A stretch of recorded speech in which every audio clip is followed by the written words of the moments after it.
Hello, parents, educators, and nerdy D&D fans. You have found our new home for Area of Effect, a talk show where we discuss how tabletop role-playing games benefit the whole family.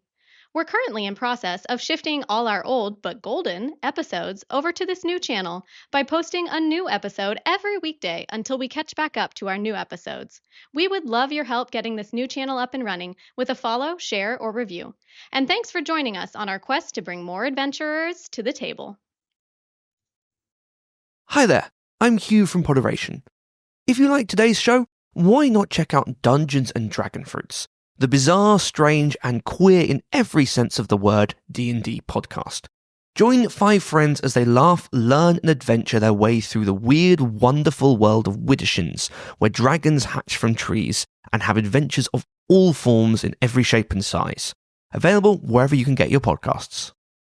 As one of the co-founders of the Kids Table, my kids see me doing D&D stuff a lot, messing around with D&D books and supplies, playing with the clicky-clacky dice. They've been very curious about what D&D is for a while now, even though they're quite young. Their curiosity about what D&D is made me think about the game in a different way, think about what D&D really is at its core, think about the ways that it could be tweaked and adjusted and simplified to meet their needs so that they could benefit it in the way that they needed right now.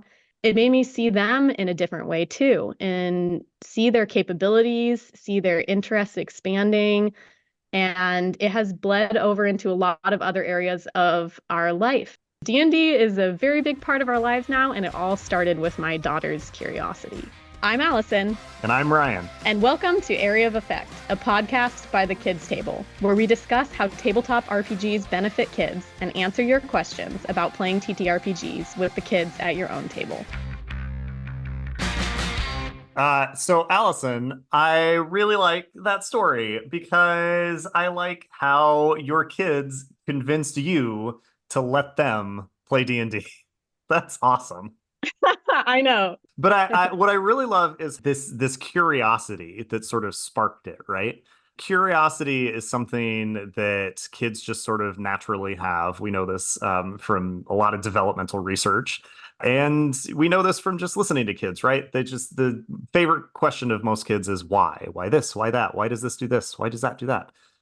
And I think that we as adults learn how to stifle that curiosity at a very young age because they talk all the time. And it's hard to keep up with. At least I find. And I'm the kid guy, right? Like I love listening to kids ask questions. And it's also really easy when we're busy or when we are frustrated or when we are tired to just shut that curiosity down. And so what I really like about that story from you, Allison, is that you didn't shut their curiosity down. Like you let them come to the table and you figured out a way to make space for them. Well, to be fair, my partner, he first was the one who said, okay, I'll play with you. But Which yes. is great because that's also why kids need multiple adults in their lives because it takes a village. It's a developmental concept as kids' brains are forming, where they're becoming increasingly aware of the world around them. Is what's going on there. Kids are very egocentric. The entire world revolves around them, and that's a developmental thing. That's the way their brain is formed. But the more that they're able to think outside of themselves, the more that they're able to recognize that there is a world outside of them, the more questions that they have about it, right? Because they are coming up against things that they are unfamiliar with. And it's hard to cultivate curiosity sometimes because curiosity requires effort on the part of the people around the curious kid. One of the best things I feel like any adult can do for a kid is say, I don't know. It's really easy to want to make up answers to kids' questions, partially to just shut them down, but partially because like it's hard for adults to not know things in front of kids. I've met a number of adults who are scared to volunteer with children because they feel like they need to be the ones that have all of the answers, and you don't. Like sometimes the best modeling occurs when you say, I don't know. when a kid asks a question that you don't know the answer to, you get to help them find the answer. You get to help them, give them a tool to show them how that they have the power, like Kimberly was talking last week. They have the power to solve their own problems sometimes. Um, and I think that one of the ways that this gets messed up sometimes is, or one of the effects that this has when we mess this up, is what happens when kids become teenagers. Because it's a lot harder for teens to be curious. Yeah, I would say teenagers become almost embarrassed about their curiosity. They try to hide it or suppress it because they feel like it's not cool to be curious. That's not true of every teenager. There are some outlier teenagers who are super into their particular interest and are not afraid to show it. But in general, I would say teen culture is that it's not very cool to be curious. Unfortunately, it kind of battles within them because they still want to learn stuff. They just kind of don't want other people to know that they want to learn stuff. They stop, nagging their parents for why, every second and, focus more naturally so on social aspects of life than on being curious about the world around them. And if they've come up in an environment where being curious was met with derision or was met with shutting down, then it's a lot easier to not be curious anymore, right? When that natural teen inclination to close up comes, then they have no reason to continue to be curious. And I think that there's like two phrases that I have learned. I'm sure there's more to like encourage this in your own home, like as your children are growing toward teenagerhood. Um, and one of them I've heard is like using the phrase "I wonder," which I know Ryan, Mm, you and I have used a lot in our work yeah. with children in the past. I use that a lot with reading comprehension when I'm reading a book to my children or having them practice reading aloud. I'll try to stop and ask, I wonder, how do you think the duck felt when he couldn't find his mom, or just to get them to think a little bit more and to put themselves in someone else's shoes or to look at things with a little different perspective. That's one way to do it. Or the way that I would apply this type of curiosity about people to teenagers during my work with teenagers is using the skill of active listening, which is being curious about people, listening very closely to what they're saying, trying to listen to the motivation and the heart behind the words that they're saying, and asking good questions. Some examples might be something like, what was that like when you didn't make the team? Or how did it change things at home when your brother left for college? Or what makes you want to hang out with that new friend group and what excites you about them? So bring this into the D&D space then, Allison. What is it specifically about D&D that helps spark kids' curiosity? I just feel like it's a world of possibility. And one thing I think parents can do to support that, especially if you're homebrewing your own game, is to take what your kids are curious about and plug it into the game. If they're curious about animals, you can make a game about, saving the tigers and what the tigers need in their environment to be safe and, how we can prevent them from becoming endangered or, whatever your kids are curious about, make the game about that. And you can go on this journey of discovery and curiosity together. I think that that's where being a DM is both one of the best and one of the hardest things that you can do as a parent, because being a DM is a difficult job. Like, I really enjoy it. I think it's super fun, but it is difficult, right? You have to keep track of so many things that are going on at the table simultaneously. And when you have a module that you're trying to run, when you have an adventure that you're trying to run, it's really easy to stick it on rails and say, okay, so this X has to happen and then Y has to happen and then Z has to happen. So we're just going to do that.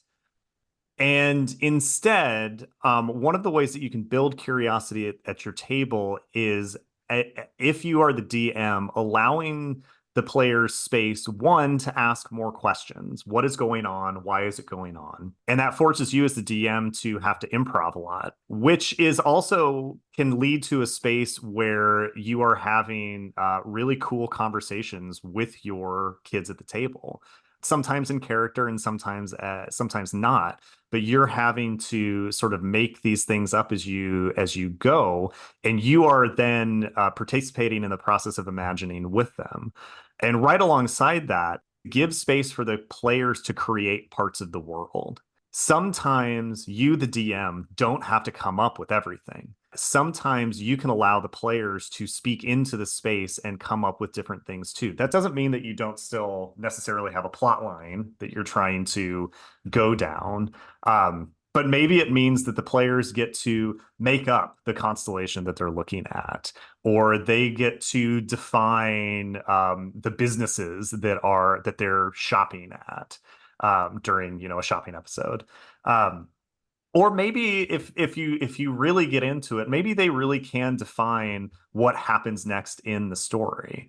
If you are comfortable enough with sandbox play, allowing the players at the table to really define the path of the story can be an interesting way to cultivate that curiosity. The caveat that I would say is that sometimes curiosity is paralyzed the same way that we get choice paralysis, right? If we have too many things to think about, then it's no longer curiosity, it's just terror at having to figure out what is happening around you. So be cognizant of the kids who are at your table. Are their imaginations so big that they actually need to have boundaries set around it so that they can focus curiosity in one direction? Or are they so timid that they need to be let off the reins to imagine whatever they want? One way I've seen this done really well is by the DM asking individual players to answer specific questions about their characters, like backstory. I think you're right that if you just said, like, tell me more about your character, that might feel overwhelming. But the DM can kind of channel it by saying something like, who's in your character's family and what's their relationship with their different family members like? Well, there was a question that I asked all the characters at the kids' table before we even did episode 0. Tell me something that your character is searching for, because I remember that's how Alice, who plays Rosalie, she was in high school when we recorded the first season. She came up with this like golden spatula that her character was really excited to find, and I was always so sad that we never worked that in to the first season, because like, what an Oh, you're awesome thing to right. She was dream up. looking for the golden spatula. Right, Yes, yeah. right, And I think right, that's right, where her right. like spatula as a wand kind of Yep, came yep, from. yep, yep. Yeah, that's totally where it was. Yeah, and I was always really sad because there were so many things going on in that first season that we didn't get to that. But like in this, theoretical second season that we're maybe going to do this summer, that still is a thing in the back of my head, right? So sometimes the things that the kids around the table get curious about, sometimes those are things that you take and you put in your pocket. And you don't do anything with right now or even in the next couple of sessions, but that you bring out later to show them that you are honoring what they are wondering about, right? And to sort of surprise them with how much you remember. And Because you're collaboratively creating the world together. exactly, because D&D is collaborative storytelling, and I think that sometimes we get trapped, especially when we're playing with kids, thinking that we are telling a story to them, that the DM is the storyteller and the players are listening. And that's just not how you build these skills that we want to build in kids. It's recognizing that it's a two-way street, and if you're the DM, you've got to be able to receive as much as you're giving. I love that. Yeah, I think those are the best games when it's all members, the DM and the players are both contributing to building the world. Another way to be curious in D&D or inspire curiosity in your kids who are playing D&D, is to teach them how to be curious about other people. Learn what makes them tick, learn what they care about, asking good questions and listening well to other people. One way we see this a lot in modern day stories is the bad guys aren't really just evil anymore. They all have some ulterior motive where you can kind of understand, where they're coming from. They have this like traumatic backstory and you feel sorry for them and you kind of understand why they made the choices they did, right? So that's just an example of like learning learning the background of other people. And that is something they can definitely take into life, like how to be a good friend, how to have a good conversation at a party where you're meeting a bunch of new people, how to not be intimidated by meeting a bunch of new people and to ask good questions, to learn about what makes people passionate, what makes people want to talk more about who they are, and how you can get those kinds of conversations going. Practice that in your D&D game with either your players talking to each other, build in Hmm. different Hmm. moments in your campaign where they have a chance to ask each other questions, or them being curious about NPCs. And this is a different way that they can be curious about different towns they go to and the different customs in those towns. Yeah, I've seen a lot of criticism about fifth edition specifically that it's so focused on like violence and combat and that it doesn't really give a lot of space to these more collaborative elements. And I think that that is more criticism of specific tables than it is about the system. There are a lot of combat mechanics in fifth edition, and I, as a DM who plays with children, I appreciate that there are so many mechanics because it takes combat out of this emotional space and it places it in a much more mechanical space. But I feel Yeah, like blame it on if the you're rules. exactly, well, and blame it on the Yeah. dice too, right? Like it's not Yeah. me hitting you, it's the way the dice went, right? And I think that if your main criticism of fifth edition is that it's too combat focused, I think that I think that what you're missing at your table is curiosity. I think that what you're missing is this ability to ask and respond to questions, because when you've got that curiosity at the table, you've got, it's not just the kids, it's not just the players being curious about the world, it's the DM being curious about the players too. It's the DM being curious about what the players are going to say and do and respond to in that space. And when we show kids curiosity like that, when we're modeling curiosity for them like that, when we're starting to learn about their interests, we're starting to learn about who they are, as people and not just as players. There's this like snowball effect. When we're showing them curiosity, that allows them to become more curious, and when they're more curious about us and what we're doing, that makes us want to be more curious, right? And so my encouragement for parents and for DMs and for adults at the table is to give space for kids to be curious. Sometimes you got to put boundaries on it. Sometimes it's got to be a little bit on rails. It's, when we improv is all about yes and sometimes I talk about when you have kids at the table, you turn it into yes or to sort of help focus kids in a specific direction if Yep. they need to go. Um, but allowing them that space to be curious is what ultimately will help them in those later years be curious about other people. So what's a way that we can encourage our own children's curiosity and build our curiosity this summer?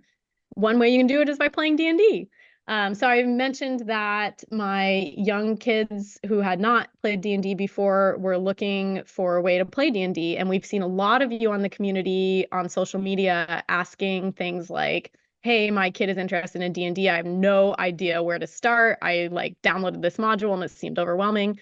So what Ryan and I have done is put together a few different variations of one-shots that are designed for playing with kids and or new players. We have a series of one-shots that are kind of your typical, probably around 2-hour play mark, that you can do. We also have a series of 15-minute modules for families, kids, new players who might not be ready to commit to a whole 2-hour one shot, but are interested in dabbling and seeing kind of what this D&D thing is all about. So check out our one shots on DM's Guild. You can just search the kids table and it should come up with all of the different things that we've put out there. Feel free to ask us questions so we can continue answering your questions by just making a comment on one of our Instagram or YouTube posts. I love curiosity. I have loved this conversation today because I believe that curiosity is really the thing that makes the world go round. It's the thing that has inspired us as humans to develop new technology, to discover new recipes, to dabble in new forms of art, to build relationships with new people, to reach out to new cultures. to reach the stars, quite literally. I don't know where we would be in this world without curiosity. So I encourage you to remember that D&D is one way to spark kids' curiosity. Thanks for listening to Area of Effect. Be a part of the ongoing conversation. Follow us on Instagram at the Kids Table D&D, where you can DM us questions that might appear on a future show. And check out the Kids Table D&D on YouTube to see how we include kids and teens at the table. Brought to you by the Kids Table, because when kids are at the table, everyone wins.